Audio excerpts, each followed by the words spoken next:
আপনি আমি দিল উজাড় করে উচ্চ কণ্ঠে সুললিত কণ্ঠে সকলে কালিমাতুশ শুকরিয়া আদায় করি, বলে আলহামদুলিল্লাহ। প্রিয় হাজিরিন, এই মাজলিসের কি গুরুত্ব এটা বুঝাবার জন্য আমি নবী করিম সাল্লাল্লাহু আলাইহি ওয়াসাল্লামের একটা হাদিস আপনাদের সামনে পেশ করি। নবীজি সাল্লাল্লাহু আলাইহি ওয়াসাল্লাম বলেন, ইন্নাল উলামা ওয়ারাসাতুল আম্বিয়া, নিশ্চয়ই আলেমেরা নবী করিম সাল্লাল্লাহু আলাইহি ওয়াসাল্লামের উত্তরাধিকারী। ও ভাই, ওয়াল আম্বিয়া লাম ইউরিসু দিনারা ওয়ালা দিরহামা, আর নবী কেরামগণ টাকা পয়সা অর্থ করি দুনিয়ার বাড়ি গাড়ির মিরাজ কাউকে বানান না। নবীরা যখন বিদায় হয়ে যান তখন নবীদের সম্পত্তির মিরাজ তার উত্তরাধিকারী অন্য কেউ হয় না।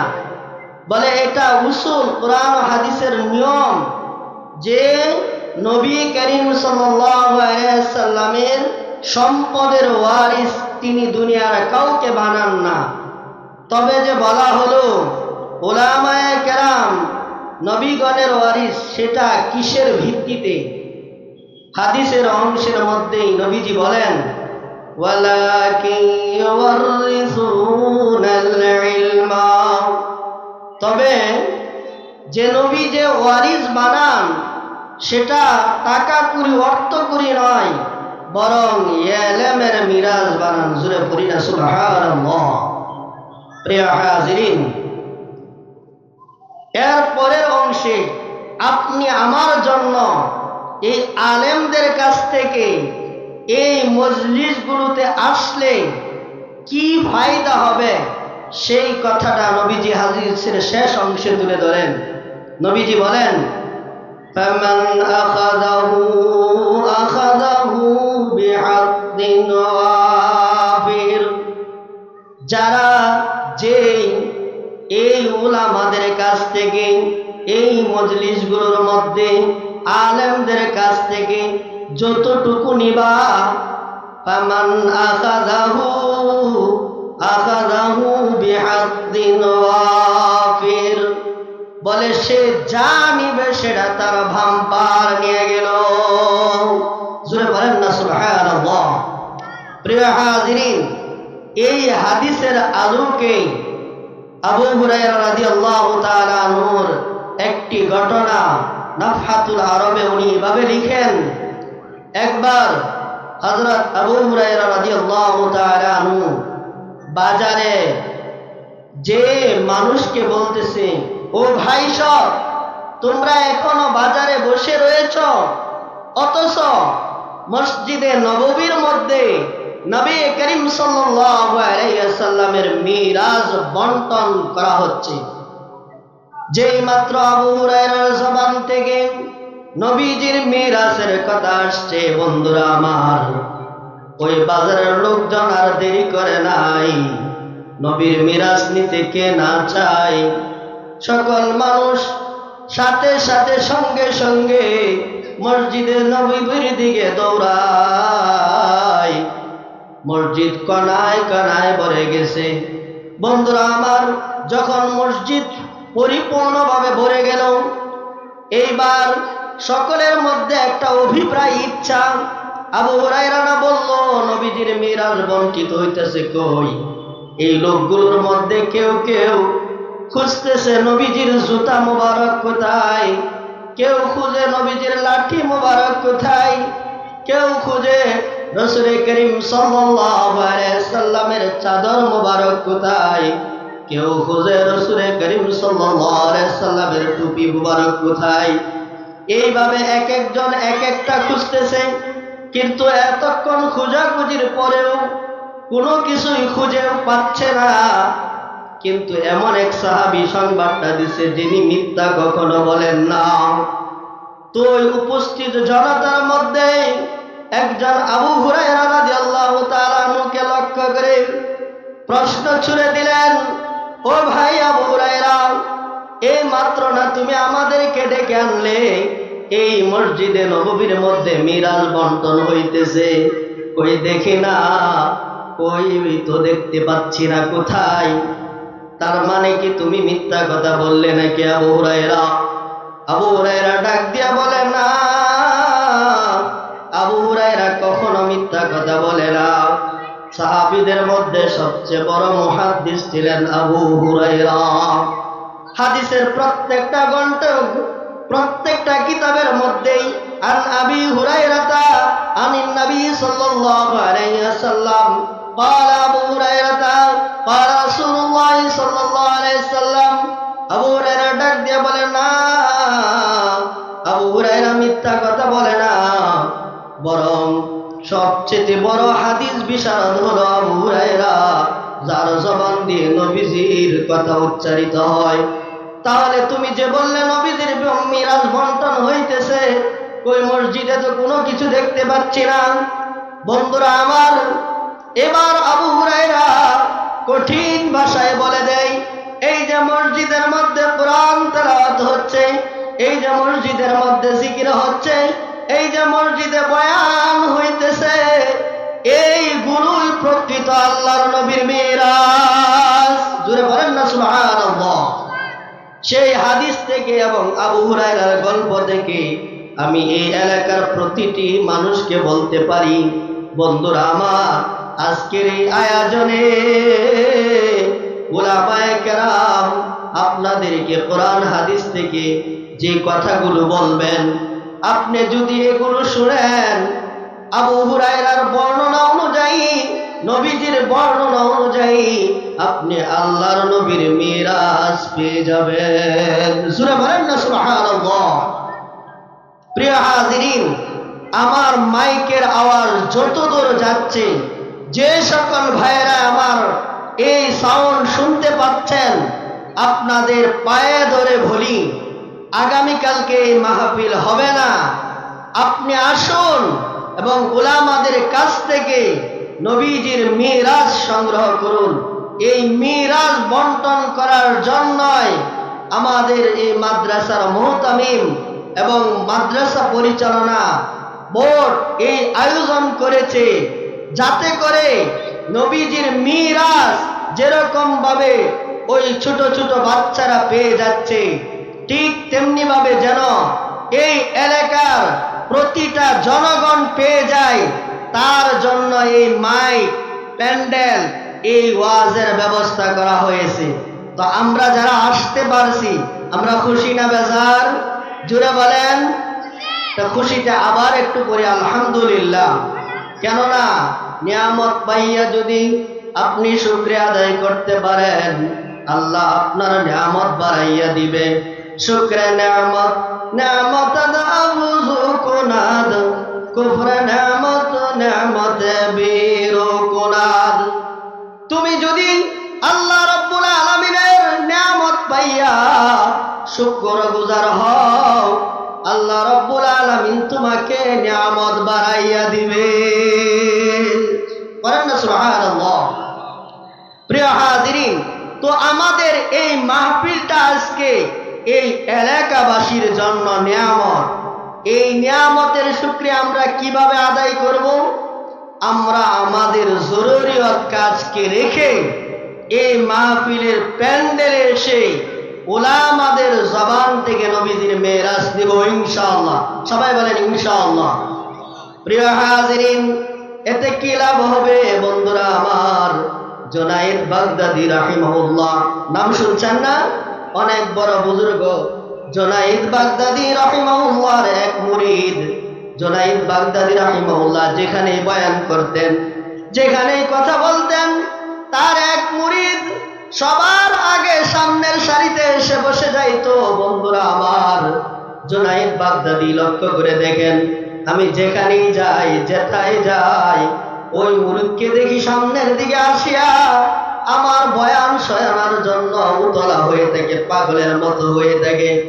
একদিন উনি বলেন, ওই মুরিদকে আমি লক্ষ্য করে বললাম, ও ভাই, তোমার মধ্যে কি এমন আছে যে আমি যেখানেই যাই দেখতে পাই তুমি আমার বয়ান শোনার জন্য সামনে এসে যাও।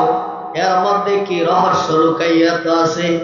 এর মধ্যে কি গোপন ভেদ আছে? আমার একটু বলো না।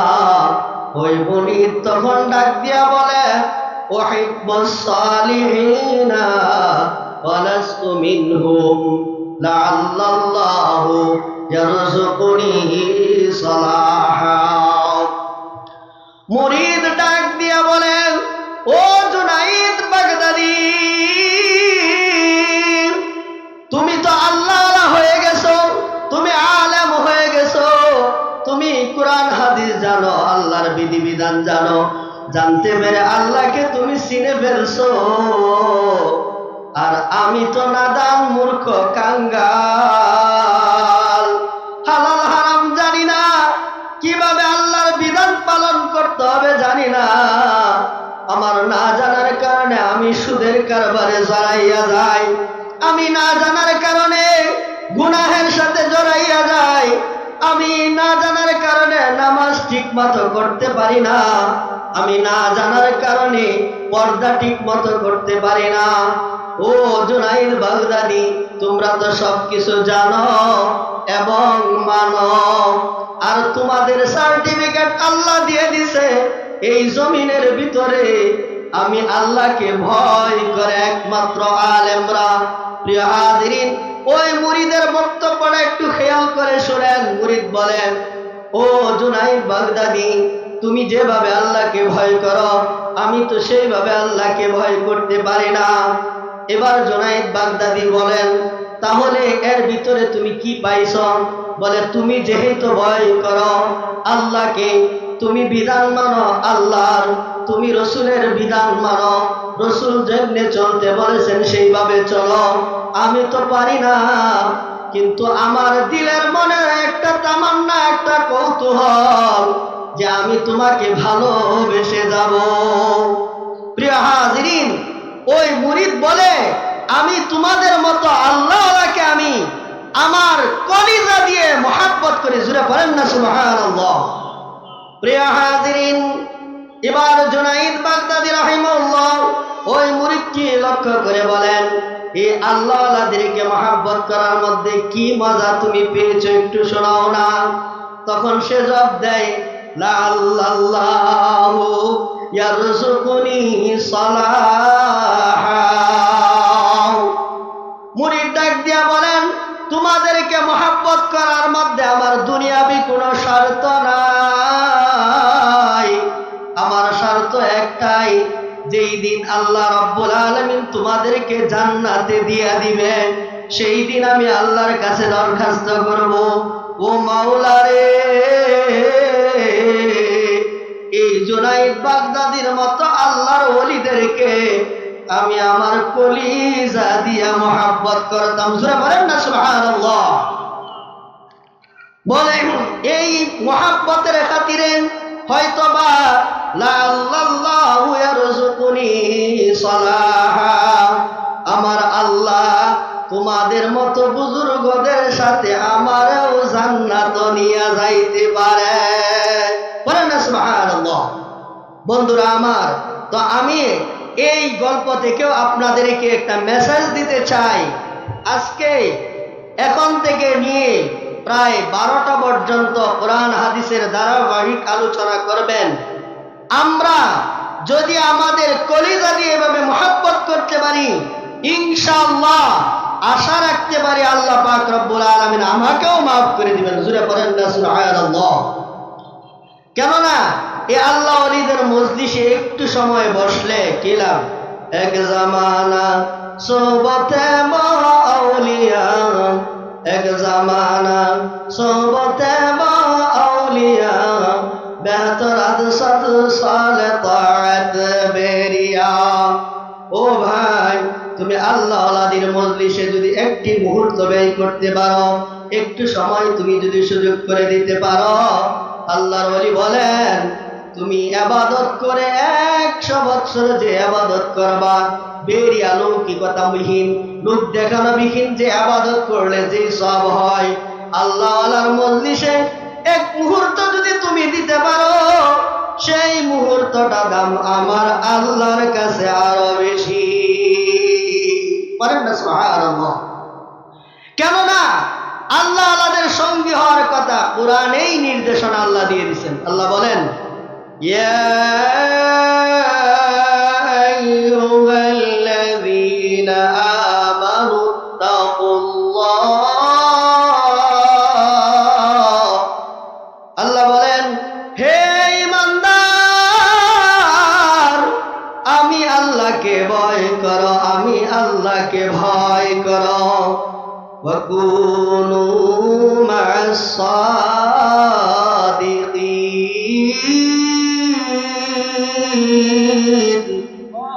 এবং আল্লাহ আল্লাহদের সঙ্গী হও। কাদের সঙ্গী হও? আল্লাহ আল্লাহদের সঙ্গী হও। কেন বলা হইল এই কথা?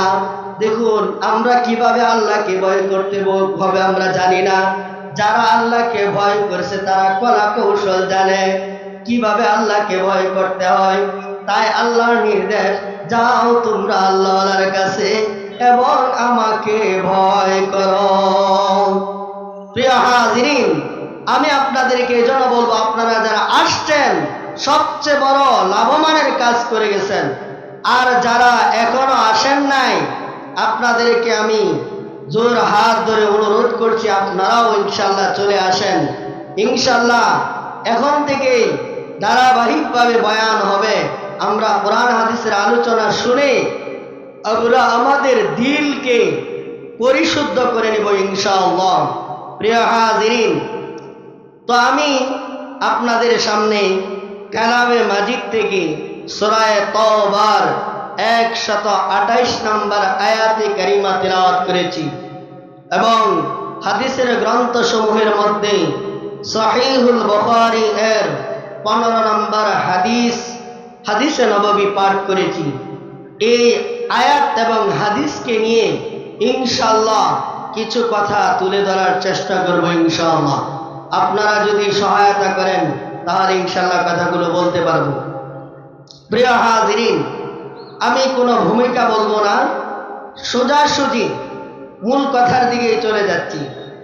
তো যে আয়াতে কারিমা তিলাওয়াত করেছি, এই আয়াতে কারিমা আমাদের নবী করিম সাল্লাল্লাহু আলাইহি সাল্লামের সাথে।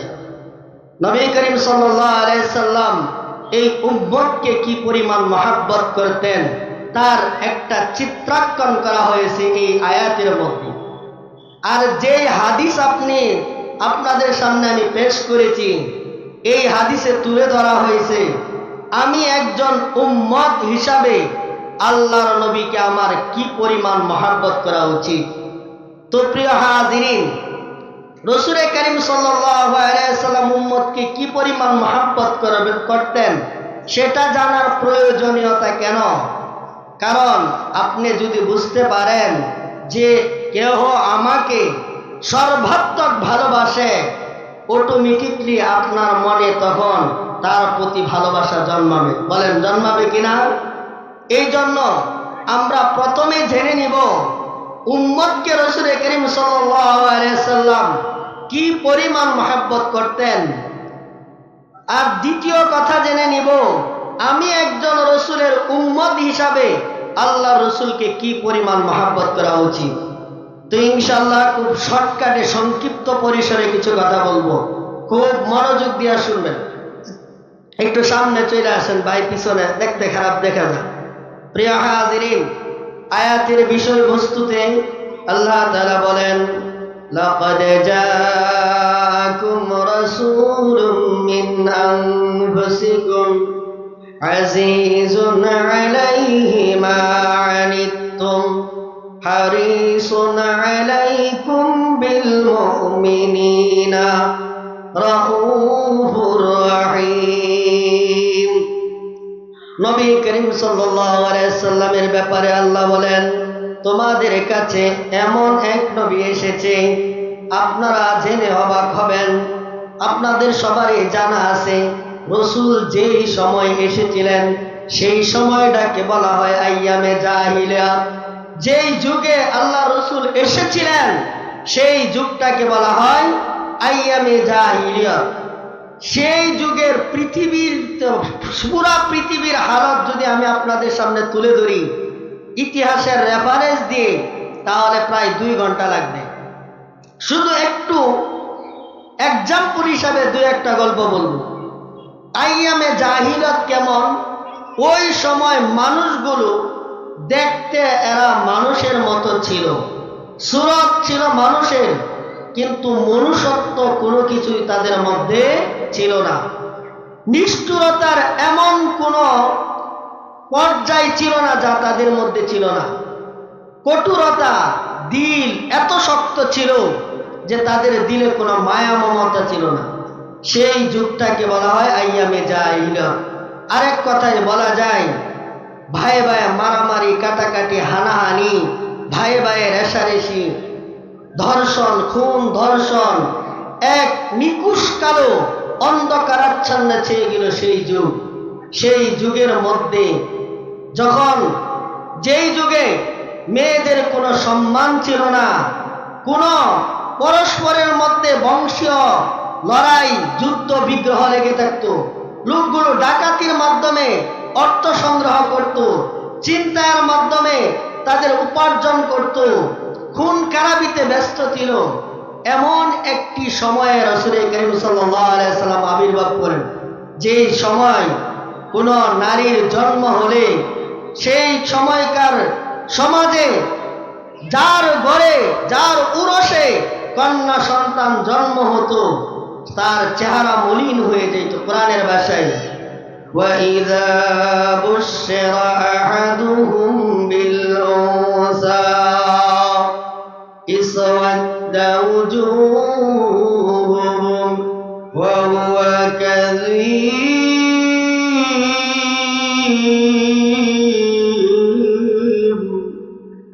সেই সময়কার যদি কাউকে কোনো কন্যা সন্তানের সুসংবাদ দেওয়া হতো, বন্ধুরা আমার, তার চেহারাটা মলিন হয়ে যাইত।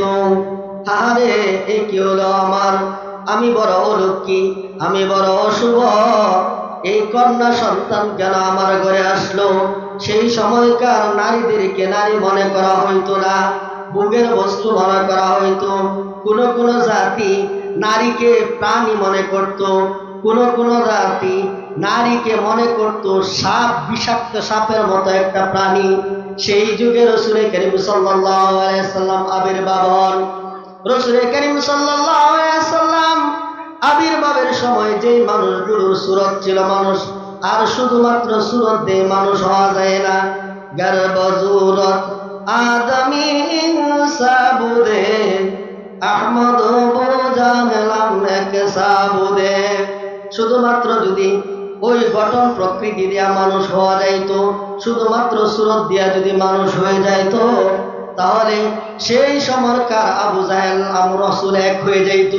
কিন্তু না না, শুধুমাত্র গঠন প্রকৃতি দিয়া মানুষ হওয়া যায় না, গঠন প্রকৃতির মাধ্যমে কোনো মানুষের প্রমাণ পায় না, মানুষত্ব প্রমাণ হয় ভিতরের মাধ্যমে। প্রিয় হাজিরিন, সেই মানুষগুলোকে পরিবর্তন করতে গিয়ে রাসূল করিম সাল্লাল্লাহু আলাইহি সাল্লাম অনেক কষ্ট সহ্য করেছেন।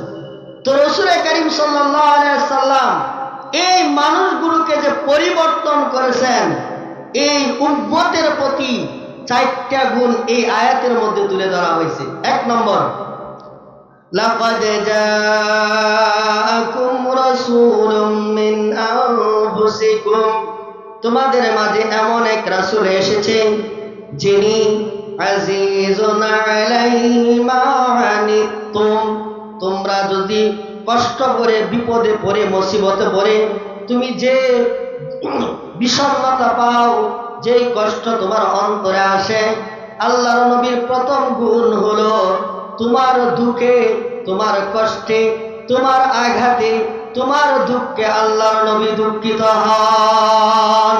জোরে পড়েন না সুবহানাল্লাহ। এইবার একটু ভেবে দেখেন, যখন আমি কষ্টের মধ্যে পড়ি, বিপদে, আপনারা সবাই জানেন বিপদে বন্ধুর পরিচয় মিলে। যখন আপনি সুখে স্বাচ্ছন্দ্যের মধ্যে থাকবেন, আপনার যখন অর্থ সম্পদ থাকবে, আপনার লোকের অভাব পড়বে না, আপনার বন্ধুর অভাব পড়বে না।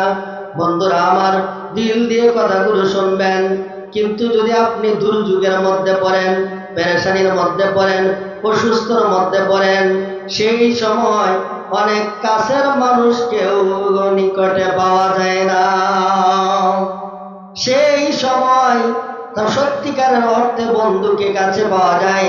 আয়ে দোস্ত আগার জাত নবী জাত বখশাম, ওয়াজ যাচ্ছে আজি আছে গুই আত বখশাম। সেই সময়, দুঃখের সময় যিনি পাশে দাঁড়ায় সেই তোমার অরিজিনাল বন্ধু। বিপদের সময় যেই তোমার পাশে দাঁড়ায় সেই তোমার অরিজিনাল বন্ধু। তুমি যদি অসুস্থ হও, রক্ত দিয়ে তোমাকে যে সাহায্য করে সেই তোমার অরিজিনাল বন্ধু। বন্ধুরা আমার, বিপদের সময় কেউ যদি একটু কথা দিয়ে সান্ত্বনা দেয় সেটাও মানুষ ভুলে না। প্রিয় হাজিরিন, এবার একটু ভেবে দেখেন, আপনি যদি আঘাতপ্রাপ্ত হন, আপনি রাস্তায় চলতে গিয়ে আঘাত পেয়েছেন, আপনি আঘাত পেয়ে দিলের মধ্যে আহা করে উঠছেন, আপনার ঘর বাড়ি চলে গেছে, আপনি আঘাত প্রাপ্ত হয়েছেন, এই যে কষ্ট মনের মধ্যে হয়। আপনার কোনো সন্তান মারা গেছে, আপনার কলিজাটা ছিঁড়ে যায়। আপনার কোনো ইন্ডাস্ট্রি জেলে গেছে, আপনার কলিজা ফেটে যায়। এই যে কলিজার মধ্যে যে আঘাত পান, ও বন্ধু, তোমার এই আঘাতে তোমার আমার নবী রোজায় থেকে আঘাত প্রাপ্ত হন। জোরে বলেন না সুবহানাল্লাহ। তো বন্ধুরা আমার, বিপদের সময় তিনি আমার একমাত্র হিতাকাঙ্ক্ষী, 2 নম্বর হারিসুন আলাইকুম, তোমাদের প্রতি তিনি কমনীয়, লোভনীয়। এখানে একটু বিষয় বোঝার আছে। কেমন বিষয়? তিনি চান তোমরা সদা হেদায়েতের দিকে হেঁটে যাও, হেদায়েতের দিকে ছুটে যাও। বন্ধুরা আমার, এই অংশের ব্যাখ্যা আমরা অন্য আয়াত থেকে করতে পারি। সূরা কাহফের 6 নম্বর আয়াত, সূরা শূরার 2 নম্বর আয়াতের মধ্যে তুলে ধরা হয়েছে। রাসূল কারীম সাল্লাল্লাহু আলাইহি ওয়াসাল্লাম শুধুমাত্র যারা ঈমান আনছে তাদের প্রতি ভালোবাসা ছিল না, যারা ঈমান আনেও নাই তাদের প্রতিও রাসূলের ভালোবাসা ছিল, দরদ ছিল। কোরআনে তুলে ধরা হয়েছে, লাআল্লাকা বাখিউন নাফসাকা আলা আথারিহিম ইল্লাম ইউমিনু বিহাযাল হাদিসি আসাফা। আল্লাহ রাব্বুল আলামিন আল্লাহর নবীকে লক্ষ্য করে বলেন, ওগো নবীজি, আপনি তো দেখি নিজেকে শেষ করে দিবেন। কি কারণে? কি কারণে ভাই? এখানে তুলে ধরা হয়েছে, এই যে কাফেরের বাচ্চারা, ওই কাফের মুশরিকরা, ওদেরকে আপনি এত করে বোঝান, আপনি দাওয়াত দেন এক আল্লাহর ইবাদত করো, তার সাথে শরীক করো না।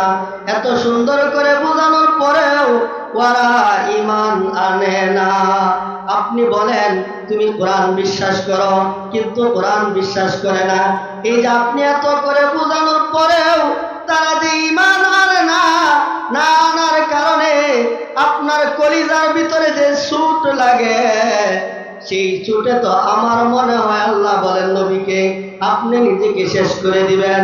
বন্ধুরা আমার, এইভাবে এই আয়াতের মধ্যে 4টা গুণ বর্ণনা করা হয়েছে।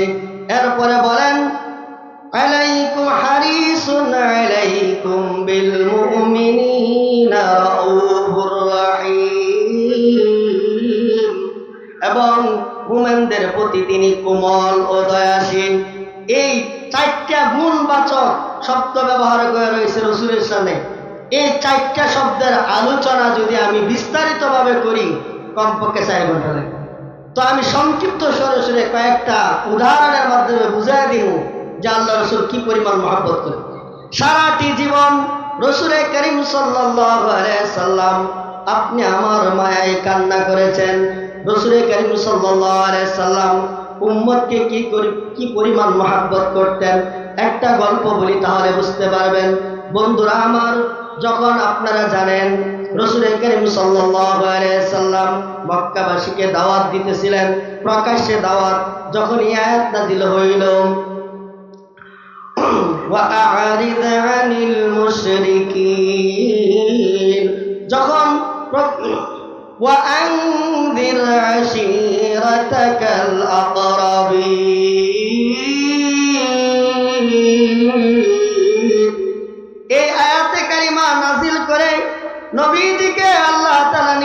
দিয়ে দিলেন, ও মুহাম্মদ, ও আমার পেয়ারা হাবিব, আর আপনি গোপনীয়ভাবে ইসলামের কাজ করতে হবে না, এবার প্রকাশ্যে কাজ করেন। আপনি সকল লোকদেরকে ইসলামের দাওয়াত দিতে থাকেন। যখন রাসূল করিম সাল্লাল্লাহু আলাইহি সাল্লাম লোকদেরকে ইসলামের দাওয়াতের দিকে আহ্বান করতেছেন, বন্ধুরা আমার, প্রাথমিক পর্যায়ে আল্লাহ রাসূলের দাওয়াতে তেমন কেউ সাড়া দেয় না। বন্ধুরা আমার, এইভাবে চলতে চলতে চলতে চলতে যখন মক্কার কুফাররা, কুরাইশেরা আল্লাহ রাসূলকে মারার ষড়যন্ত্র করলো, সেই সময় তার চাচা আবু তালেব উনাকে ঢাল হিসাবে উনি ব্যবহৃত হয়েছেন, ঢাল হয়ে দাঁড়াইছেন। আল্লাহ রাসূলকে কারো কোনো কুনজর তার উপর পড়তে না পারে সেই জন্য সর্বাত্মক চেষ্টা বের করেছেন। এইভাবে যখন চাচা আবু তালেব মারা গেল, সর্বশেষ ঘরের সহধর্মিনী আম্মা জান খাদিজাতুল কুবরা রাদিয়াল্লাহু তাআলা আনহা, তিনিও মারা গেলেন। সেই সময় মক্কাবাসীরা আর কেউ দাওয়াত গ্রহণ করে না। এইবার রাসূল করিম সাল্লাল্লাহু আলাইহি সাল্লাম দাওয়াত দেওয়ার জন্য মাতুল দেশে গেছেন। বন্ধুরা আমার, কথাগুলো দিল দিয়ে শুনবেন। মাতুল দেশ বলতে মায়ের জগৎ, যেখানে হালিমাতুস সাদিয়া যার দুধ পান করেছিলেন, দুধ মাতা, ওই হালিমা সাদিয়ার গোত্রের লোকের কাছে গেলেন তায়েফে, প্রায় 68 কিলোমিটার দূরে। সেখানে যাইয়া যখন তিনি তাদেরকে দাওয়াত দিলেন, তায়েফবাসী কি করলো? বন্ধুরা আমার, দাওয়াত তো গ্রহণ করে নাই, বরং সেই জালেমের বাচ্চারা নবীর উপর পাথরের মতো, বৃষ্টির মতো পাথর নিক্ষেপের নির্দেশ দিয়ে দেয়। বন্ধুরা আমার, কথাগুলো দিল দিয়ে শুনবেন। সেই মুহূর্তের কথা বর্ণনা করতে গিয়ে আম্মা জান কেঁদে দিয়েছেন। একবার হাদিসের মধ্যে আমরা খুঁজে পাই, আল্লাহ রাসূলের পিঠ উদাম করে দেখতে পাই, এত চিহ্ন, এত জর্জরিত, সেটা দেখে আম্মা জান চিৎকার দিয়ে উঠছে, ইয়া রাসূলুল্লাহ, ইয়া হাবিবাল্লাহ, এটা কিভাবে হলো? তখন তিনি বর্ণনা দিলেন, যখন আমি আমার ওই মাতুল দেশে তায়েফে দাওয়াত দিতে গেলাম, তারা তো দাওয়াত কবুল করে নাই, উল্টা তারা আমার উপর চড়াও হয়ে গেছে। কিভাবে চড়াও হইল? প্রাথমিক পর্যায়ে তারা সবাই ডাক দিয়ে মিছিল বাইর করে, পাগল যায়, পাগল যায়, পাগল ধরে, এইভাবে বলতে বলতে ওই বকাটে ছেলেগুলোকে রাসূলের উপর লেলাইয়া দেয়। রাসূল করিম সাল্লাল্লাহু আলাইহি সাল্লামের উপর চতুর্দিক থেকে বৃষ্টির মতো পাথরের আঘাত পায়। রাসূল করিম সাল্লাল্লাহু আলাইহি সাল্লাম পাথরের আঘাত সইতে না পেরে জমিনে পড়ে যায়। বন্ধুরা আমার, সেই কঠিন মুহূর্তে যখন জমিনে আল্লাহ রাসূল পড়ে গেছে, জালেমের বাচ্চারা এতটুকুই নিষ্ঠুর ছিল, আল্লাহ রাসূলকে হাত ধরায়া দাঁড় করায়া দেয়। দাঁড় করায়া দেওয়া বলে, সামনের দিকে চলো।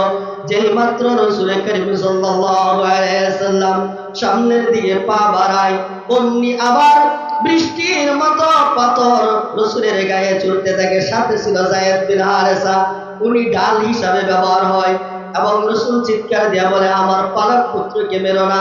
যায়েদ বলে, না, আমার নবীকে তোমরা মেরো না।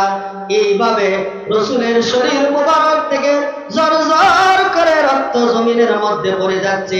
কোন রকম একটা খেজুর বাগানে যা মাত্র আশ্রয় নিলেন।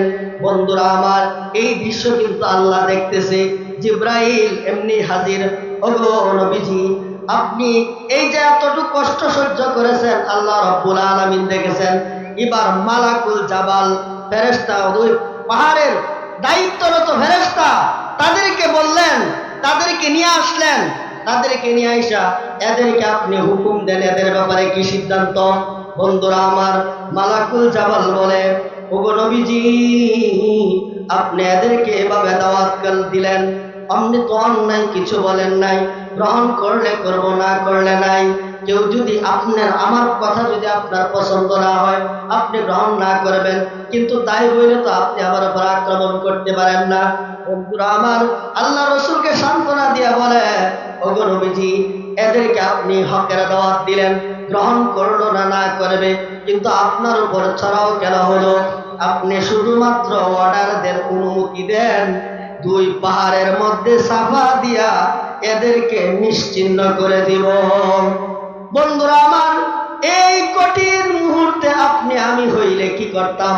বলতাম সে জাতিরে আমি বোঝানোর জন্য আসলাম, আমার কথা বোঝা নাই, বরং আমার উপর আক্রমণ করে বসছে। সেই জাতিরে কোনোভাবেই এভাবে ছেড়ে দেওয়া যায় না।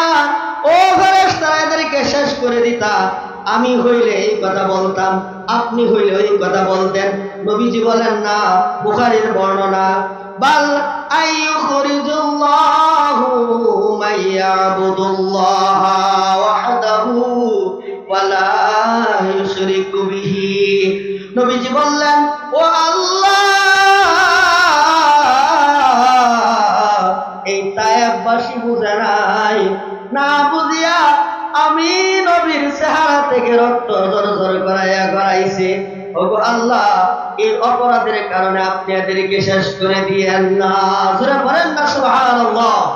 প্রিয় হাজিরিন, নবীজি সাল্লাল্লাহু আলাইহি সাল্লাম ওই মালাকুল জাবালের প্রতি উত্তরে বলেন, ও ভাই ফেরেশতা, না এদেরকে শেষ করতে হবে না। আজকে এরা কালিমা গ্রহণ করে নাই, আমি আল্লাহর কাছে আশাবাদী একদিন এই এলাকা থেকে এমন কিছু লোক বের হবে যারা এক কালিমার জন্য নিজের জীবন উৎসর্গ করবে। জোরে বলেন না সুবহানাল্লাহ। প্রিয় হাজিরিন, এই কঠিন মুহূর্তেও রাসূল করিম সাল্লাল্লাহু আলাইহি সাল্লাম উম্মতের উপর কি করেন নাই? ছড়াও হয় নাই। কতটুকু দরদ দিলের ভিতরে থাকলে নিজের উপর ঘটে যাওয়া অত্যাচারকে মাফ করে দেওয়া যায়। প্রিয় হাজিরিন, আরেকটা ঘটনা আপনারা জানেন, উহুদের যুদ্ধে রাসূলের জান মুবারক শহীদ হয়ে গেছিল। সেই সময় যখন রাসূলের আপন চাচা হানজালা রাদিয়াল্লাহু তাআলা আনহুকে কেটে টুকরো টুকরো করে দিয়েছে, নিজের চাচা, যে বাপ ছাড়া ছেলেটা চাচার বদৌলতে এতদিন বড় হয়েছে, প্রিয় হাজিরিন, সেই চাচাকে মুসলা করা হয়েছে, কেটে খিমা বানানো হয়েছে এবং রাসূল করিম সাল্লাল্লাহু আলাইহি সাল্লামের আদরের 70 জন সাহাবীকে সেই যুদ্ধের মধ্যে শহীদ করা হয়েছিল। বন্ধুরা আমার, রাসূল করিম সাল্লাল্লাহু আলাইহি সাল্লামকে নিয়ন্ত্রণকারী আবু দুজানা রাদিয়াল্লাহু তাআলা আনহুর গায়ের ভিতরে প্রায় 80টা তীরের আঘাত লেগেছিল। এই দৃশ্যগুলো রাসূলের সামনে। এইবার মালাকুল গাসিলা, এক ফেরেশতা আল্লাহ রাসূলের কাছে আসিয়া বলে, ওগো নবীজি, আপনি এদেরকে একটু অনুমতি দিন, এদেরকে শেষ করে দেই। আপনি এদেরকে দিনের দাওয়াত দিলেন, দিন তো কবুল করে নাই, বরং আপনার প্রিয় সাহাবীদেরকে শহীদ করেছে, আপনার চাচাকে শহীদ করেছে। যেই নবীর গায়ে মশা মাছি বসা হারাম, সেই নবীর গায়ে থেকে রক্ত ঝরঝর করে জমিনে পড়েছে। ওগো আল্লাহর রাসূল, আল্লাহর গায়ে সহ্য হয় না, আপনি অনুমতি দিন, এদেরকে এখনই ধূলিসাৎ করে দিব। বন্ধুরা আমার, কোরআনের মধ্যে এসেছে রাসূল করিম সাল্লাল্লাহু আলাইহি সাল্লাম সেই কঠিন মুহূর্তে ওই উম্মতের জন্য দোয়া করে, রব্বিগফির লিকওমি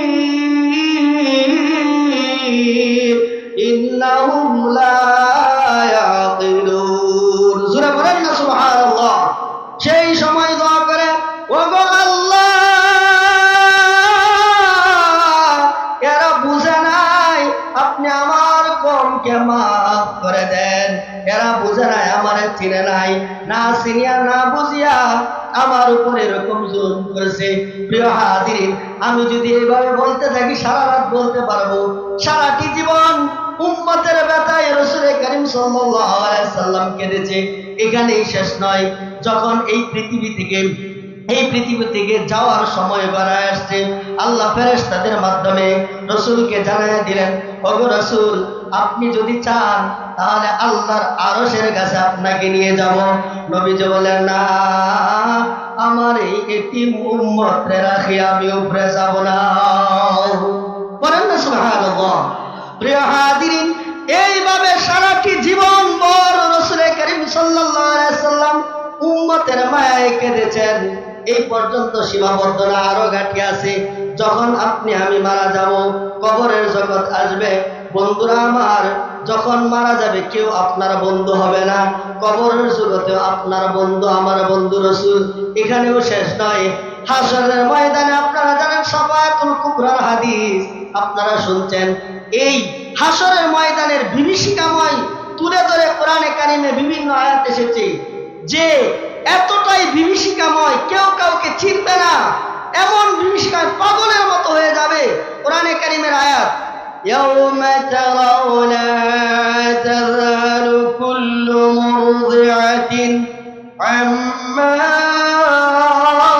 আরদাআত ওয়া তাযাউ কুল্লু যাতিন হামলিন হামলাহা ওয়া তারান নাসা সুকারা ওয়া মা হুম বিসুকারা ولكن عذاب الله شديد।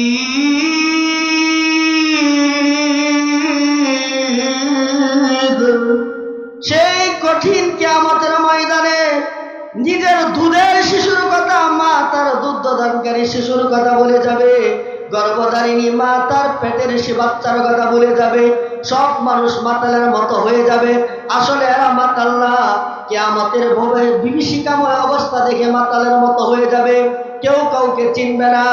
এক আয়াতের মধ্যে আসছে, ইয়াউমা ইয়াফিরুল মারউ মিন আখিহি ওয়া উম্মিহি ওয়া আবিহি। সেই দিন আপন ভাই ভাইকে চিনবে না, ভাই ভাইকে দেখে পলায়ন করবে, বলবে আমার দুনিয়াতে কোনো ভাই নাই। নিজের মা তার সন্তানকে চিনবে না, সন্তান মা বলবে আমার দুনিয়াতে কোনো সন্তান হয় নাই। ওয়া আবি ওয়া সাহিবাতিহি ওয়া বানি, নিজের সহধর্মিনী স্বামীকে চিনবে না, স্বামী স্ত্রীকে চিনবে না। প্রিয় হাজিরিন, কলিজার ধন সন্তানকে বাবা চিনবে না, সন্তান বাবাকে চিনবে না, বাবা সন্তানকে চিনবে না। এই বিভীষিকাময় অবস্থা দেখে পরিত্রাণের জন্য সমস্ত উম্মত বাবা আদমের কাছে যাবে। আদম বললেন আমার পক্ষে সুপারিশ করা সম্ভব না, যাও তোমরা নূহ আলাইহিস সালামের কাছে। এইভাবে আস্তে আস্তে যখন রাসূল করিম সাল্লাল্লাহু আলাইহি ওয়াসাল্লামকে আরশের নিচে সাজদারত অবস্থায় দেখতে পাবে, ওইখানে আল্লাহ রাসূল কান্দে, আল্লাহুম্মা উম্মতি আল্লাহুম্মা উম্মতি। আরশের মধ্যে আরশের নিচে সাজদায় পড়ে আপনার আমার জন্য হাসরের ময়দানেও কান্দে। প্রিয় হাজিরিন, ময়দানে মহাশরেও তিনি আপনাকে আমাকে ভুলবেন না। এখানেও শেষ নয়, ওয়ানাজাউল মাওয়াজিনাল কিসতা লিয়াউমিল কিয়ামা, যখন মিজানের পাল্লা কায়েম হবে, আপনার আমার কৃতকর্ম ওজন দেওয়া হবে। সেই কঠিন মুহূর্তে এত ওই ওজন নামা আমল নামা কতটুকু ভয়ঙ্কর হবে। সূরা কাহফের মধ্যে এসেছে, মা লিহাযাল কিতাব লা ইউগাদিরু সগীরাতাও ওয়ালা কাবীরাতান ইল্লা আহসাহা। আমল নামার মধ্যে কোন ছোট্ট থেকে ছোট্ট বস্তু সেটাকেও লিপিবদ্ধ করতে ভুল হবে না, বড় থেকে বড় বস্তু সেটাকেও লিপিবদ্ধ করতে ভুল হবে না। ফামাইয়ামাল মিসকালা যাররাতিন খায়রান ইয়ারা, কেউ যদি সরিষার দানা পরিমাণ ভালো আমল করে আমল নামার মধ্যে হাজির পাবে। প্রিয় হাজিরিন, ওয়ামাইয়ামাল মিসকালা যাররাতিন শাররান ইয়ারা, কেউ যদি সরিষা দানা পরিমাণ কোন মন্দ করে আকাম করে কুকাম করে সেটাও দেখতে পাবে। সেই বিভীষিকাময় অবস্থার মধ্যেও আপনার আমার জন্য আল্লাহ রাসূল মিজানের পাল্লার কাছে দাঁড়ায় থাকবে। জোরে বলেন না সুবহানাল্লাহ। প্রিয় হাজিরিন, সেই সময় আপনাকে আমাকে রাসূল ভুলবেন না। এখানেও শেষ নাই, পরকালের সর্বশেষ ঘাটি, ওয়া ইম মিনকুম ইল্লা ওয়ারিদুহা কানা আলা রাব্বিকা হাতমান মাকদিয়া। আখিরাতের সর্বশেষ ঘাটি ফুলসিরাত, যেটার উপর জান্নাতি জাহান্নামী সবারই উঠতে হবে। আপনি ভালো হইলেও সেটাতে উঠতে হবে, খারাপ হইলেও সেটাতে উঠতে হবে। সর্বশেষ ঘাটি, সেই ঘাটির বিবরণ হাদিসের মধ্যে আছে। চুলের চেয়েও সরু চিকন একটি ধারালো, হীরার চেয়েও ধারালো ওই ব্রিজের মধ্যে যখন মানুষ উঠবে, কেটে কেটে জাহান্নামের মধ্যে পড়ে যাবে। প্রিয় হাজিরিন, এই ভয়াল মুহূর্তের মধ্যেও আপনাকে আমাকে আল্লাহর নবী বলবেন না? হাদিসের মধ্যে আসছে আপনাকে আমাকে আপনার এই উম্মতকে রাসূল বলেন আমি হাত ধরে ধরে ওই ব্রিজটা পার করে দিব। জোরে বলেন না সুবহানাল্লাহ। প্রিয় হাজিরিন, তাহলে এতক্ষণের আলোচনা থেকে কি বুঝলাম? সারাটি জীবন আল্লাহ রাসূল আপনাকে আমাকে মহব্বত করে গেছে। কবরের জগতে আল্লাহ রাসূল আমাকে মহব্বত করে গেছে। ময়দানে মাহশরেও রাসূল কারীম সাল্লাল্লাহু আলাইহি ওয়াসাল্লাম তোমাকে আমাকে মহব্বত করে গেছে। হাসর মিজানের পাল্লার যখন ওজননামা আমলনামা ওজন দেওয়া হবে, সেখানেও রাসূল কারীম সাল্লাল্লাহু আলাইহি ওয়াসাল্লাম তোমাকে আমাকে মহব্বত করে গেল। সর্বশেষ ঘাটি ফুলসিরাতের ব্রিজের কাছেও রাসূল কারীম সাল্লাল্লাহু আলাইহি ওয়াসাল্লাম তোমার পাশে আমার পাশে রয়ে গেছে। এবার বলেন আপনার এমন কোন বন্ধু আছে যে কবরে যায় আপনার সাথে শুইবে? এমন কোন বন্ধু আছে? এমন কোন বাবা পাওয়া যাবে? যদি এমনটা বলা হয় ও বাবা তুমি তোমার সন্তানদের বিরাট মহব্বত করো, তাহলে কবরের সাথে একটা রাত থাকবেন নাকি? থাকবেন? কথা বলেন, থাকবেন? আপনার বাবা সন্তানের লাশের সাথে কবরে থাকবে না। প্রিয় হাজিরিন, আর কিয়ামতের বিভীষিকাময় তো তুলেই ধরলাম, সেখানে কোন সন্তান তার বাবাকে চিনবে না, বাবা তার সন্তানকে চিনবে না, নেতা তার কর্মীকে চিনবে না, কর্মী তার নেতাকে চিনবে না, কোন লিডার তার অধীনস্থ চাকরিজীবীকে চিনবে না। প্রিয় হাজিরিন, ময়দানে মাহশরে তোমার সঙ্গী কেউ নাই। বন্ধুরা আমার, সেখানেও আল্লাহ রাসূল আছেন। এইভাবে পরকালের 5টি ঘাটিতে যেই লোকটা বেশি কাজে লাগে তাকে মহব্বত করা দরকার আছে না নাই? বলেন। তাহলে এবার বলেন এতক্ষণের আলোচনা থেকে আপনারা কি বুঝলেন? আপনাকে আমাকে আল্লাহ রাসূল যেই ভালোবাসা দিছে, এই ভালোবাসার নজরানা আমার মা আমাকে দেয় নাই, কোন বাবা তার সন্তানকে দেয় নাই, কোন নেতা তার কর্মীকে দেয় নাই, কোন কর্মী তার নেতাকে দেয় নাই। বন্ধুরা আমার, কোন বন্ধু তার বন্ধুকে দেয় নাই, কোন ভাই কোন ভাইকে দেয় নাই, কোন ইমাম তার মুসল্লিকে দেয় নাই, কোন মুসল্লি তার ভাই ইমামকে দেয় নাই। প্রিয় হাজিরিন, তাহলে সীমাহীন ভালোবাসা তোমাকে আমাকে আল্লাহ রাসূল দিবেন কিনা? কথা বলেন, দিবেন কিনা? আর সীমাহীন ভালোবাসা যেহেতু আল্লাহ রাসূল দিলেন, তাহলে ভালোবাসার বদলা কি হওয়া উচিত? কোরআনের এক আয়াত আসছে, হাল জাযাউল ইহসানি ইল্লাল ইহসান।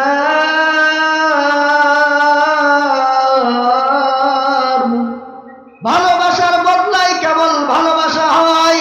তাই বুখারীর হাদিসের মধ্যে সেটাই তুলে ধরা হয়েছে। আল্লাহর নবী বলেন, ও দুনিয়াবাসী, যেহেতু আমি তোমাকে সীমাহীন ভালোবাসা দিছি, তাই আমিও তোমার কাছ থেকে চাই সীমাহীন ভালোবাসা। বলে কেমন ভালোবাসা? হাদিসের মধ্যে আনাস রাদিয়াল্লাহু তাআলা আনহুর বর্ণনা, আল্লাহ রাসূল বলেন, লা ইউমিনু আহাদুকুম হাত্তা আকুনা হাব্বা ইলাইহি মিন ওয়ালিদিহি ওয়া ওয়ালাদিহি ওয়ান নাসি আজমাইন। নবীজি বলেন, ততক্ষণ পর্যন্ত তুমি খাঁটি ঈমানদার হতে পারবা না যতক্ষণ আমি নবী তোমার কাছে তোমার বাবা মায়ের চেয়ে বেশি প্রিয় পাত্র না হব। ততক্ষণ পর্যন্ত তুমি খাঁটি উম্মত হতে পারবা না। ততক্ষণ পর্যন্ত তোমার সন্তানাদির কাছে তোমার সন্তানাদির থেকে আমি বেশি প্রিয় না হব। এমনকি ওয়ান নাসি আজমাইন, যতক্ষণ পর্যন্ত সারা দুনিয়ার মানুষ থেকে আমি প্রিয় না হব, ততক্ষণ পর্যন্ত তুমি আমার খাঁটি উম্মত হবে না। বন্ধুরা আমার, কেমন যেন এই হাদিসের মধ্যে রাসূল বলেন, ও উম্মতেরা, যেহেতু আমি তোমাকে সীমাহীন ভালোবাসা দিছি, আমি তোমাকে এমন ভালোবাসা দিছি যেই ভালোবাসা তোমার কোনো নেতা তোমাকে দেয় নাই, আমি তোমাকে এমন ভালোবাসা দিছি যেই ভালোবাসা তোমার কোনো বাবা তার সন্তানরা দেয় নাই। সুতরাং তার বাবার চাইতে আমাকে বেশি মহব্বত করতে হবে, সুতরাং ওই নেতার চাইতে আমাকে মহব্বত করতে হবে। আমি তোমাকে এমন ভালোবাসা দিছি যেই ভালোবাসা কোনো মা তার সন্তানকে দেয় নাই। সুতরাং ও উম্মত, তোমার মায়ের চাইতেও আমি নবীকে মহব্বত বেশি করতে হবে। ও উম্মত, আমি তোমাকে এমন ভালোবাসা দিছি যেই ভালোবাসা কোনো বন্ধু তোমাকে দেয় নাই। সুতরাং ও উম্মত, তোমার বন্ধুর চাইতে আমি নবীকে যতক্ষণ পর্যন্ত ভালোবাসা না দিবা, ততক্ষণ ততক্ষণ পর্যন্ত তুমি আমার খাঁটি উম্মত হতে পারবা না। কথা বলেন ঠিক কিনা? তাহলে আমার রসুলকে কি পরিমাণ মহব্বত করা উচিত? আল্লাহ রসুলকে এবার শুনেন। এখন বলবেন হুজুর আপনার কথাতে আমরা প্রভাবিত হয়েছি, আল্লাহ রসুলের মহব্বত করি। আশেক রাসূলের বর্তমানে অভাব নাই, ঠিক না? অনেক আশেক রাসূল পাওয়া যায়। আল্লাহ রসুলকে মহব্বত করার দুইটা পদ্ধতি। কয়টা পদ্ধতি বলেন? আল্লাহ রসুলকে মহব্বত করার পদ্ধতি কয়টা? দুইটা। একটা হলো সাহাবীওয়ালা মহব্বত, আর একটা হলো ইহুদি মার্কা মহব্বত। বলবেন এই দুই কথা আপনি কিভাবে বললেন? দুটোটার কথা কোরআনে কারিমে আসছে। প্রিয় হাজিরিন, ইহুদিরা তাদের নবীকে মহব্বত করত নিজেদের স্বার্থ রক্ষায়, কিন্তু সাহাবায়ে কেরাম নবীকে মহব্বত করেন কোনো স্বার্থে ছাড়াই। প্রিয় হাজিরিন, এই গল্পটা শোনার আগে একটু বুঝেন। ওমর রাদিয়াল্লাহু তাআলা আনহু আব্দুল্লাহ ইবনে হিশাম থেকে বর্ণনা, বুখারীর হাদিস। আব্দুল্লাহ ইবনে হিশাম বর্ণনা করেন, কুন্না বাইনা ইনদা রাসূলিল্লাহি সাল্লাল্লাহু আলাইহি ওয়াসাল্লাম, একবার আমরা রাসূল করিম সাল্লাল্লাহু আলাইহি ওয়াসাল্লামের মজলিসে বসা ছিলাম। ইতিমধ্যে হযরত ওমর রাদিয়াল্লাহু তাআলা আনহু আসলেন। যেই মাত্র ওমর আসলেন, বন্ধুরা আমার খুব কথাগুলো দিল দিয়ে শুনবেন, রাসূল করিম সাল্লাল্লাহু আলাইহি ওয়াসাল্লাম তার পিঠের মধ্যে এভাবে হাত দিলেন। যেই মাত্র হাত দিলেন, আল্লাহ রসুল সাল্লাল্লাহু আলাইহি ওয়াসাল্লামের হাতের ছোঁয়া পাইয়া ওমর ডাক দিয়া বলেন, ইয়া রাসূলুল্লাহ, ইয়া হাবিবাল্লাহ, ওয়াল্লাহি আহাব্বু মিন কুল্লি শাই। ও নবীজি, আমি আপনাকে সকল কিছুর চাইতে মহব্বত করি। এবার রাসূল বললেন, ও ওমর, বলে তুমি তোমার জীবনের চাইতেও বেশি মহব্বত করো কিনা? তখন বলে, লা ইল্লা নাফসি, না নবী না, এখনো আমি আমার জীবন থেকে বেশি মহব্বত করতে পারি নাই। সঙ্গে সঙ্গে রাসূল করিম সাল্লাল্লাহু আলাইহি ওয়াসাল্লাম বলে দিলেন, লা হাত্তা লা তাকুনা, হাত্তা লা আকুনা হাব্বা ইলাইকা মিন নাফসিকা। রাসূল করিম সাল্লাল্লাহু আলাইহি ওয়াসাল্লাম বলেন, ও উমর, না তুমি এখনো খাঁটি ঈমানদার হতে পারো নাই, আর ততক্ষণ পর্যন্ত তুমি খাঁটি ঈমানদার হতে পারবা না যতক্ষণ পর্যন্ত আমি নবীকে তোমার জীবনের চাইতেও মহব্বত না করবা, ততক্ষণ পর্যন্ত উমর তুমি খাঁটি উম্মত হতে পারবা না। প্রিয় হাজিরিন, এর মধ্যখানেই উমর রাদিয়াল্লাহু তাআলা আনহু ডাক দিয়ে বলেন, রাসূল, ইয়া রাসূলুল্লাহ, ইয়া হাবিবাল্লাহ, ওয়াল্লাহি আল-আন আহাব্বা ইলাইয়া মিন নাফসি। উমর রাদিয়াল্লাহু তাআলা আনহু বলেন, ও হাবিব, ইয়া রাসূলুল্লাহ, ইয়া হাবিবাল্লাহ, এখন আল্লাহর শপথ করে বলি, এই মুহূর্তে আপনি নবী আমার জীবনের চাইতেও বেশি মহব্বতের বস্তু। সূরা বলেন না সুবহানাল্লাহ। এই কথাই কোরআনে তুলে ধরা হয়েছে, আন-নাবিয়্যু আওলা বিল মুমিনিনা মিন আনফুসিহিম। ঈমানদাররা তাদের নবীকে নিজের জীবনের চাইতেও মহব্বত করে। প্রিয় হাজিরিন, এবার একটু বলেন, যে বলছিলাম সাহাবী মার্কা ভালোবাসা, আর একটা হলো ইহুদি মার্কা ভালোবাসা। ইহুদি মার্কা ভালোবাসা কি? কওমে আমালাকার বিরুদ্ধে, অনেক লম্বা ইতিহাস, সংক্ষিপ্ত আকারে বলতেছে, কোরআন শরীফে যতটুকু আসছে। কওমে আমালাকার বিরুদ্ধে জিহাদের ঘোষণা আসলো। প্রিয় হাজিরিন, এবার খেয়াল করে দেখেন, তারা 12 সদস্য ছিল, তাদের আগে গুপ্তচর সিআইডির ভূমিকায় পালন করছে। যা দেখে এক একটা বড় বড় কওমে আমালাকার লোক কেমন, কোরআনের এক আয়াত থেকে বোঝা যায়। আলাম তারা কাইফা ফাআলা রাব্বুকা বিআদ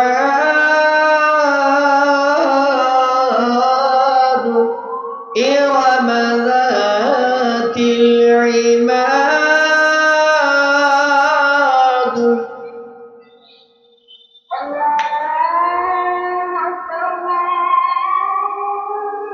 করতে হবে। সাহাবীমান যে কথাটা 5 মিনিট ইনশাআল্লাহ শেষ করে দিই। প্রিয় হাজিরিন, তো যে কথা বলতেছিলাম, যখন কওমে আমালাকার বিরুদ্ধে জিহাদের কথা আসলো, তখন তারা জবাব দেয় যে, ও মুসা, তুমি এবং তোমার রব যায়া যুদ্ধ করো, তুমি এবং তোমার রব যায়া যুদ্ধ করো। ইন্না হাহুনা কাঈদুন, আর আমরা এখানে বসে থাকি। যখন যুদ্ধ করে বিজয় নিয়ে আসবে তখন মিষ্টি বিতরণ করার লাগে আমরা রেডি আছি। প্রিয় হাজিরিন, কোরআনের আয়াতে আসছে ক্বালু সামি'না ওয়া আসাইনা। ইহুদি মার্কা মহব্বত হলো যে নবীর কথা শুনছি আর মানলাম না। কিন্তু সাহাবী মার্কা মহব্বত কি?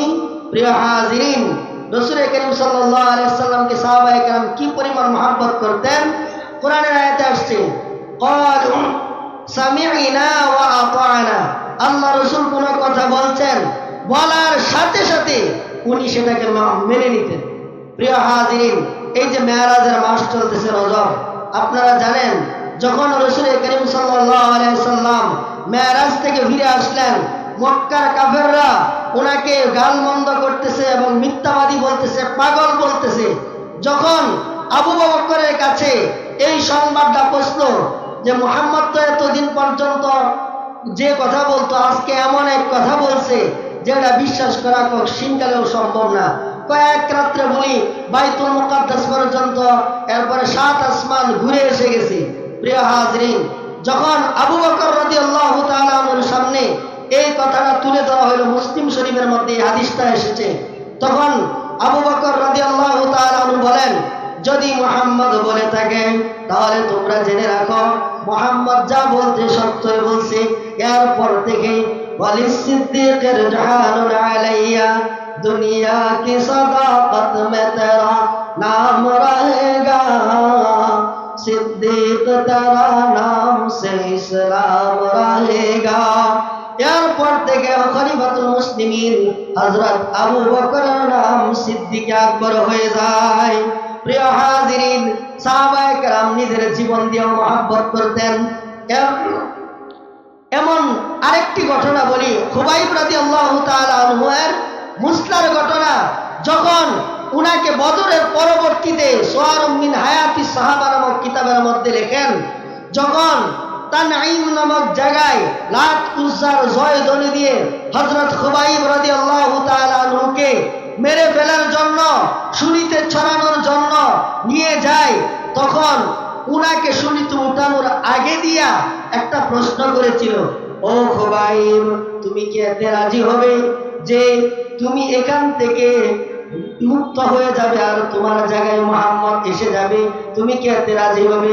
এবার একটু খেয়াল করেন সাহাবী কি বলেন। খুবাইব রাদিয়াল্লাহু তাআলা ডাক দিয়া বলেন, কোশ্চিন কালেও সম্ভব না।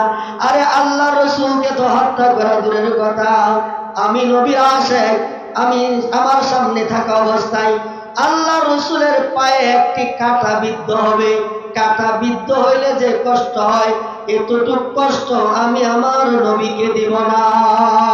প্রিয় হাজিরিন, যে মাত্র এই বক্তব্যটুকু দিল, প্রিয় হাজিরিন, খুবাইব রাদিয়াল্লাহু তাআলা আনহুর এমনি একটা হাত কেটে ফেলে। হাত কাটার পর এবার আবার প্রশ্ন চলে দেই, ও খুবাইব, তুমি কি এতে রাজি হবে যে তুমি মুক্তি পেয়ে যাবে আর মুহাম্মদ বিনিময়ে তোমার জায়গায় এসে যাবে? আবার সেই সাহাবী বলেন, না না, এমনটা হতে পারে না।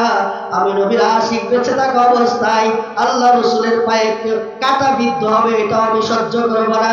এটা বলার সাথে সঙ্গে সঙ্গে আরেকটা হাত কেটে ফেলে আবার প্রশ্ন করে, ওগো খুবাইব, তুমি কি রাজি হবে মুহাম্মদ তোমার জায়গায় তুমি মুক্তি পেয়ে যাবে? আবার উত্তর দেয়, না না। এইভাবে যখন 4 হাত পা কেটে ফেলে জীবন বের হয়ে যায়, সেই মুহূর্তেও বলে, আমি নবীর আশিকের দিলের মধ্যে যদি সামান্য পরিমাণ ধম থাকা অবস্থায় কখনো আল্লাহ রাসূলের কোনো ক্ষতি মেনে নিব না। প্রিয় হাজিরিন, এইভাবে সাহাবায়ে কেরাম আল্লাহ রাসূলকে মহব্বত করতেন। শুধু তাই নয়, আমাদের এই মাদ্রাসাগুলোতে পড়ানো হয় শরিয়া জামি কিতাবের লেখক মোল্লা জামি, উনি আল্লাহ রাসূলকে, উনি তো আর কত আগের যুগের না, 1200 হিজরির লোক, 1200 বছরের পরের লোক, উনি কি পরিমাণ আল্লাহ রাসূলকে মহব্বত করতেন। ছোট্ট একটু গল্প শোনাই আপনাদেরকে। আর উনি যখন হজে গেছেন, হজে যাওয়ার সময় তো হজ শেষে মদিনায় যেতে হয় রাসূলের রওজার কাছে, তো উনি হজ শেষ করে মদিনায় যাবেন, এই জন্য আল্লাহ রসুলের শানে কিছু কবিতা বানাইছি, যেটা রসুলের রোজার সামনে দাঁড়ায়া পাঠ করবে। প্রিয় হাজিরিন, যখন রসুল করিম সাল্লাল্লাহু আলাইহি ওয়াসাল্লামের শানে কবিতা বানাইয়া উনি হজ করতে মক্কায় যান, হজের কাজ শেষ করার পর উনি মদিনার পথে রওনা হয়েছেন। কথাগুলো দিল দিয়ে শুনবেন। যখন উনি মদিনার পথে রওনা হয়, রাসূল করিম সাল্লাল্লাহু আলাইহি ওয়াসাল্লাম স্বপ্নের মাধ্যমে তৎকালীন যিনি হজের আমির ছিলেন ওনাকে স্বপ্নে দেখাইলেন, ও আমিরে হজ, কোন অবস্থাতেই যাতে আব্দুর রহমান জামি মদিনায় না আসতে পারে। প্রিয় হাজিরিন, প্রথম পুলিশের মাধ্যমে চেকপোস্ট বসাইয়া আব্দুর রহমান জামিকে আটকায়। এরপরে উনি পোশাক পরিবর্তন করে সিভিল বেশ ধরে। তারপর দ্বিতীয় দিন আবার রসুল স্বপ্নে দেখায় আমিরে হজকে, তুমি আব্দুর রহমান জামিরে আটকাও, সে তো মদিনায় আসতেছে। প্রিয় হাজিরিন, এবার তৃতীয়বার আটকায় পড়ে যায়। শেষবার উনি দেখেন আল্লাহ রসুলকে কি পরিমাণ মহব্বত করতেন, আজ থেকে 200 বছরের আগের লোক উনি। তারপর ওই মদিনা থেকে যারা ব্যবসায়ী এসেছিল তাদেরকে বলল, ও ভাই ব্যবসায়ীরা, তোমাদের কাছে আমার একটা আবেদন, তোমরা যে ব্যবসার মালামাল মদিনায় নিয়ে যাইবা, তোমাদেরকে আমি বিনিময় দিব, সেই বস্তার ভিতরে আমাকেও প্যাকেট করো, আমি প্যাকেটের মধ্যে উটের মধ্যে চলে মদিনায় যাব। প্রিয় হাজিরিন, সর্বশেষ উনাকে বস্তার মধ্যে বলা হয়, বস্তার মুঠি প্যাকেটিং করা হয়, প্যাকেটিং করে মালের সাথে শুয়াইয়া এরপরে মদিনার পরে চলছে। প্রিয় হাজিরিন, এইবার চতুর্থবার আমিরে হজকে রাসূল করিম সাল্লাল্লাহু আলাইহি ওয়াসাল্লাম আবার স্বপ্নের মধ্যে জানায় দেয়, ও আমিরে হজ, তুমি তাকে আটকাও। প্রিয় হাজিরিন, চতুর্থবার আমির হজ তার সাথে খুব বাজে ব্যবহার করে। আরে ভাই, তোমার এতবার বোঝাইলাম, এতবার নিষেধাজ্ঞা দিলাম, এতভাবে আটকাইলাম, তারপরেও তুমি কেন মদিনায় যাও? তোমার কি লজ্জা শরম নাই? এইভাবে যখন গালিগালাজ করে, তখন পরের দিন পঞ্চম রাত্রে স্বপ্নে দেখে আমির হজ বলে, ও আমির হজ, তোমাকে বলছিলাম আব্দুর রহমান জামিকে আটকাইতে, এটা বলি নাই তার সাথে দুর্ব্যবহার করো। তুমি এটা ভেবে নিও না আব্দুর রহমান জামি মদিনার দরবারের কোনো অপরাধী না, বরং তাকে আটকানো নিষেধ করেছে এই কারণে সে আমার সামনে এমন কিছু কবিতা বানাইছে, এই কবিতাগুলো যদি রোজার কাছে আসিয়া পাঠ করে, আমি নবীর জন্য রোজায় থাকা সম্ভব না। জুড়ে বলেন না সুবহানাল্লাহ। প্রিয় হাজিরিন, সেই জন্য আর যেহেতু আমি যেদিন রোজা থেকে উঠবো সেই দিন কিয়ামত হয়ে যাবে, এখনো সময় হয় নাই, তাই তোমাকে তাকে আটকাইতে বলছি। আব্দুর রহমান জামির সেই কবিতা কি ছিল? দীর্ঘ কবিতা, তার মধ্যে এটি ছিল, জামাহুরি বারামদ জান আলম তারহাম ইয়া নবী আল্লাহ তারহাম বিরওয়ার বুরজবুরদি আমানি। এই কবিতাগুলো অনেক দীর্ঘ। এই আশিকে রাসূলের পরিচয়। প্রিয় হাজিরিন, রসুলে বলছেন আল্লাহ রসুলকে কে মহব্বত করে? যে মান আহাব্বা সুন্নতি ফাকাদ আহাব্বানি, যে আল্লাহ রসুলের সুন্নতকে মহব্বত করে সেই প্রকৃতপক্ষে আল্লাহ রসুলকে মহব্বত করে। আল্লাহ তাআলা আমাদেরকে রসুলের প্রত্যেকটা সুন্নত অনুসরণ করে চলার তৌফিক দান করুক এবং আমাদের জীবন গঠনে আল্লাহ রসুলের আদর্শ বেছে নেওয়ার তৌফিক দান করুন। সকলে বলি আমিন। ওয়া আখিরু দাওয়ানা।